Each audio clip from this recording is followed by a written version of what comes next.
Olá, boa noite.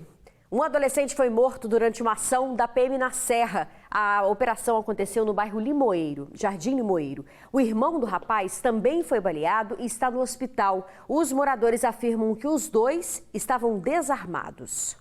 Os tiros atravessaram a parede e a janela da casa.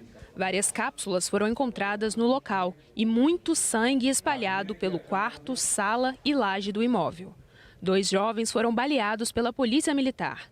Gustavo Santos, de 17 anos, teve a morte confirmada. Eles atiraram nele pelas costas. Ele já estava de joelho, ele já tinha se entregado, a polícia ainda assim atirou nele. 8 tiros, que matou ele. O irmão dele, de 19 anos, levou um tiro na perna. Eu vi os meninos com a mão pra cima e os polícias dando vários tiros, sem necessidade. Os 2 foram levados para o hospital Jaime dos Santos Neves, na Serra. Moradores contestam a ação dos militares. A gente não sabe se ele morreu no local porque a polícia atirou nele e levou o corpo dele. Eles não deixaram, não teve perícia, não teve nada. A família dele estava tentando se aproximar da casa onde eles estavam e eles atiraram na família com bala de borracha. Eles cataram as balas de borracha e levaram o corpo do menino. Não deixou nada para poder identificar. A única coisa que tem é a casa lavada de sangue. Já desceu com o corpo do Gustavo e jogou assim, entendeu? Enrolado no lençol. Deixou nem ninguém chegar perto. A gente foi saber mesmo qual era o estado de saúde dos meninos quando a gente foi lá no Jaime perguntar. Era por volta das 10 horas da manhã quando os militares chegaram aqui na rua Rio de Janeiro em direção à casa que tinham como alvo. Os jovens não moravam no local, tinham passado a noite na casa de amigos. Segundo o proprietário, a polícia já chegou mandando abaixar com a arma em punho sem apresentar mandado para entrar na casa. Em protesto, a comunidade fechou uma via da ES 010 por cerca de 1 hora. Os bombeiros fizeram a limpeza no local e o trânsito foi totalmente liberado.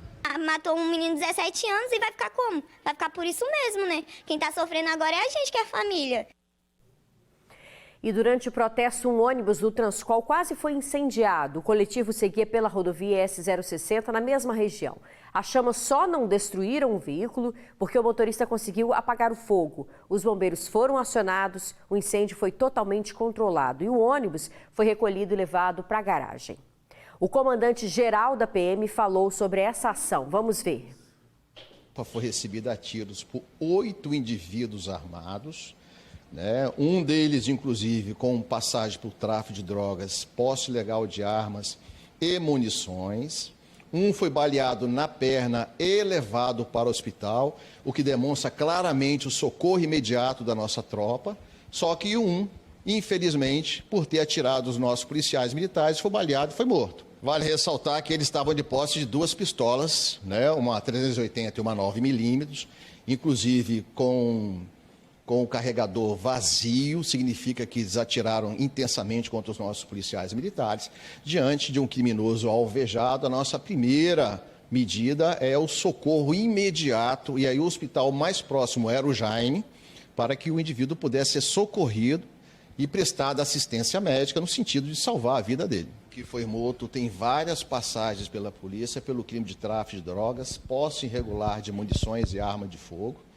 Era um menor de idade, e o que está no Jaime, inclusive, ele deu um nome falso, que nós estamos tentando, junto com a Polícia Civil, identificar. Vale ressaltar de novo que é uma área onde tem um tráfico de drogas bastante importante, onde indivíduo de nome Juninho, que nós estamos tentando identificar quem é esse indivíduo, ligado ao 3º Comando Puro, é que faz o domínio do tráfico de drogas nessa região. O comandante disse ainda que o suspeito baleado foi autuado e segue internado sob escolta. Em Vila Velha, um homem foi assassinado com mais de 20 tiros. O crime aconteceu no bairro Divino Espírito Santo e as imagens são impressionantes. O registro mostra um homem sendo carregado por uma dupla. O primeiro tiro é disparado. Em seguida, o homem é arrastado para um beco e executado com mais de 20 tiros.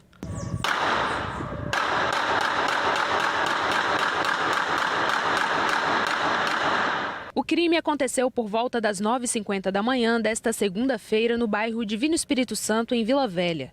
A Polícia Militar informou que no local ninguém soube dizer a autoria ou motivação do crime. O corpo da vítima foi trazido aqui para o DML de Vitória para ser necropsiado e liberado aos familiares. O caso segue agora sob investigação da Divisão Especializada de Homicídios e Proteção à Pessoa de Vila Velha. Até o momento, nenhum suspeito foi detido. Nossa equipe esteve no bairro pela manhã, mas foi orientada pela polícia a deixar o local.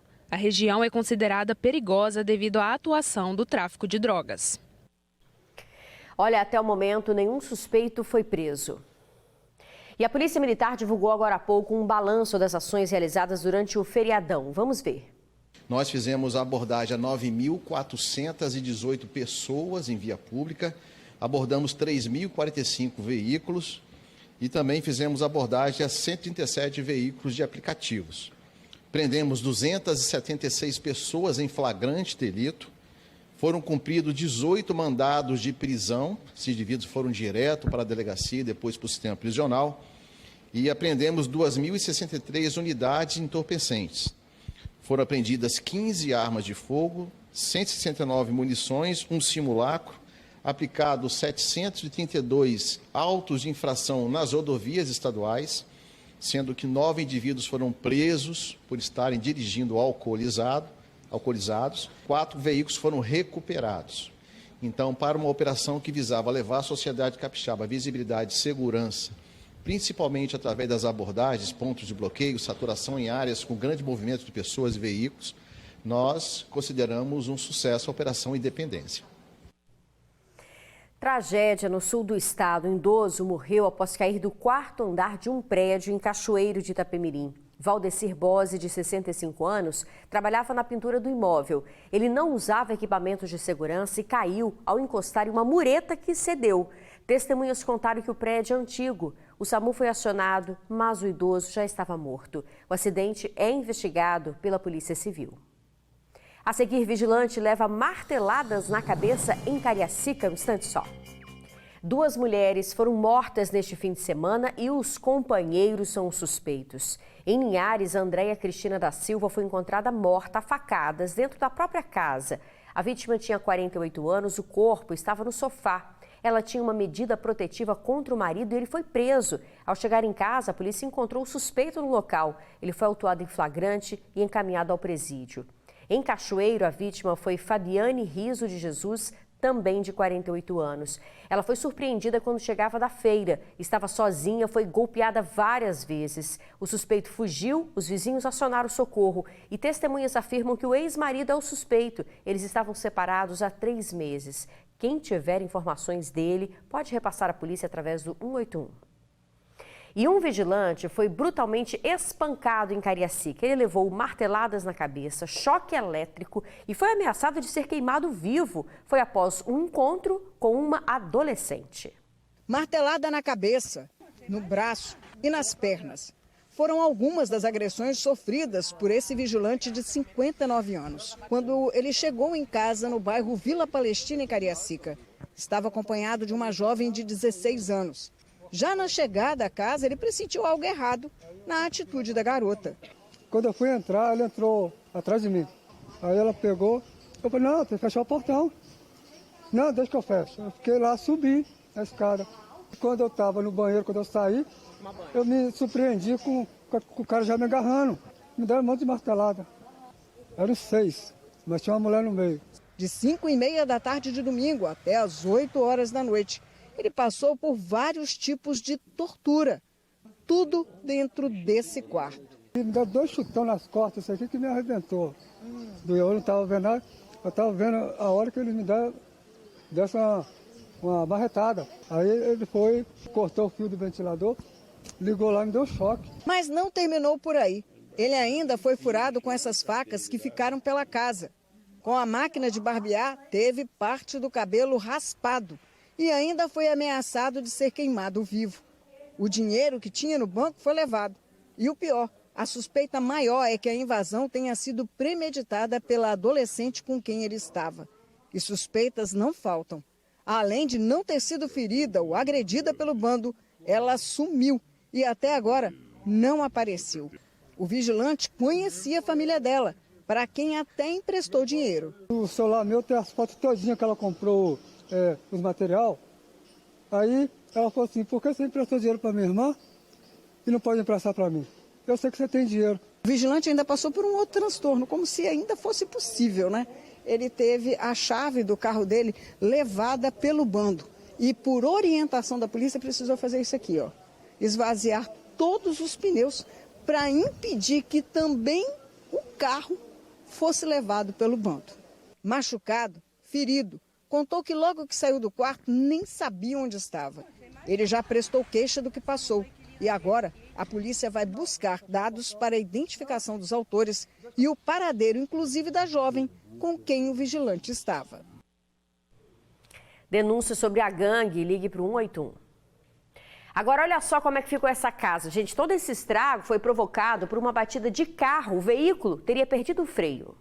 A Defesa Civil isolou o local e interditou a casa, que fica em Vila Garrido, Vila Velha. Até que se faça um trabalho de escoramento nessa estrutura para que possa ser feita a recuperação. A minha mãe, ela vai ter que ficar por enquanto na casa dos irmãos, meus irmãos, na minha casa ou na casa dos vizinhos, né? Ainda bem que a gente tem muitos vizinhos aqui, mas por enquanto ela não tem previsão de retorno para dentro da casa. A aposentada mora sozinha, mas 8 pessoas estavam no local quando essa Ranger perdeu o controle e atingiu o imóvel.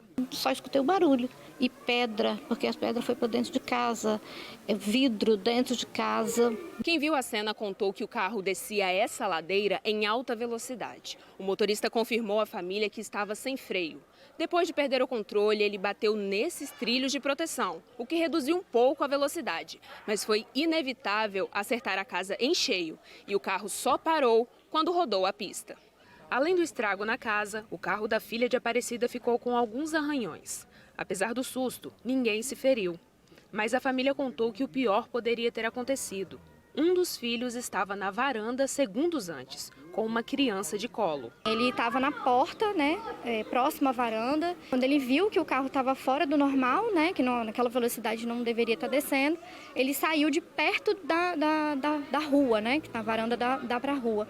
E aí ele entrou para dentro da casa e aí a gente ouviu aquele barulho. Vizinhos contaram que não é a primeira vez que motoristas perdem o controle no local. Já aconteceu de um Fusca bater no poste, a Excelsa vir ter que trocar o poste porque o Fusca perdeu o freio descendo o morro também. É constante, perdeu o freio, eles vêm parar aqui embaixo.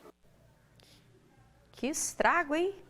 Olha, gente, uma jovem morreu em um grave acidente em Vitória. O motociclista desliza no asfalto junto com a moto. Em seguida, ele levanta e sai correndo desesperado. Na garupa estava a namorada do jovem, identificada como Maria Eduarda de Oliveira Silva, de 21 anos. Ela foi arremessada da moto, o capacete se soltou. O condutor contou para a polícia que perdeu o controle da direção porque foi fechado por um carro.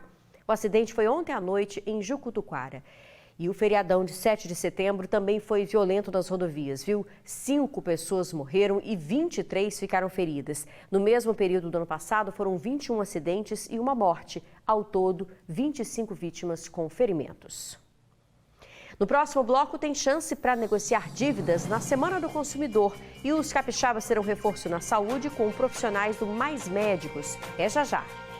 No aniversário do Código de Defesa do Consumidor, o PROCON estadual está realizando durante essa semana um mutirão de negociação de dívidas. Bancos, lojas, EDP, Cezam e empresas de telecomunicação participam. Dona Ruth esteve hoje no mutirão. Tá devendo, não nega. Quer pagar e não ficar sem luz em casa. Devendo aí a Excelsa, eu tô querendo entrar em acordo, não abaixou nada, eu tenho que pagar. E aí, eu não tenho dinheiro, vai fazer o quê? Mas vou ter que tirar de todo jeito, senão eu fico sem luz. Mas já negociei ali, já tá tudo certo. Franklin está animado. Aguarda para negociar a conta de energia, mas já garantiu descontos em 3 boletos em atraso da Oi. Eram 3 boletos, um de 446, um de 80 e um outro de 330 e alguma coisa. E paguei no de 400, paguei 46.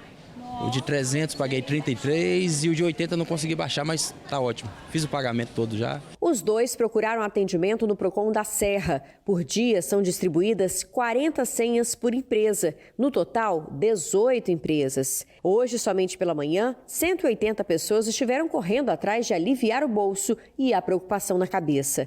A expectativa do PROCON é boa. A nossa expectativa é que a gente atenda mais pessoas do que no ano passado, porque muitas pessoas se endividaram, né? Então, no ano passado, a gente teve um público de quase 1.300 pessoas, o que gerou um total de negociação de quase 2 milhões em dívidas negociadas. Então, a nossa expectativa é que hoje a gente atenda mais pessoas ainda. A nossa expectativa é conseguir ajudar o máximo possível de moradores a se livrarem mesmo das dívidas, para conseguirem desafogar, né?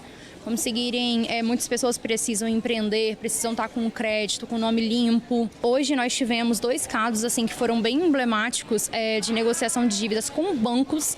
Um caso, a dívida estava quase em 27 mil e caiu para R$271, e o outro de quase 20 mil caiu para R$200. Mas se você mora em Cariacica, basta procurar o Faça Fácil. É lá que estão acontecendo os atendimentos. Acho muito válido, muito bem atendido, vem para resolver o problema. A Semana de Negociação do Consumidor é do Procon Estadual e vai até sexta-feira, sempre de 9 da manhã às 5 da tarde. As negociações podem ser feitas também na sede do Procon, que fica no centro de Vitória. O mutirão ele é aberto para todos os consumidores capixabas, não há limite de renda ou nem limite do valor da dívida, né? Não precisa tentar nenhum caminho antes, pode vir direto ao Procon Estadual. A ideia aqui é justamente que o consumidor seja atendido na sua totalidade, ou seja, se ele tem mais de uma dívida e precisa repactuar de uma forma que não comprometa também o dia a dia, a alimentação, vestuário básico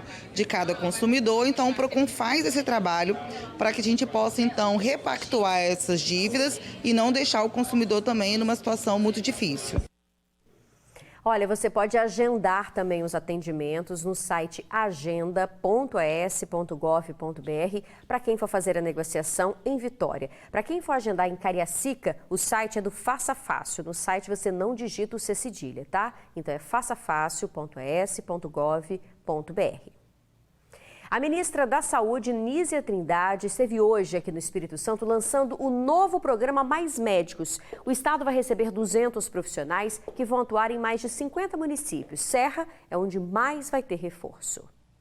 A ministra da Saúde, o governador do estado e o secretário do governo federal fizeram uma entrega de jalecos aos profissionais que farão parte do programa. Esse ato simbólico marcou as boas-vindas aos novos médicos que atuarão no Espírito Santo. O programa Mais Médicos foi criado em 2013 para diminuir a carência desses profissionais no Sistema Único de Saúde. Ele ficou marcado pela massiva participação de médicos cubanos logo que começou. Aqui no Palácio Anchieta, a ministra da Saúde recebeu parte dos médicos que foram selecionados no último edital.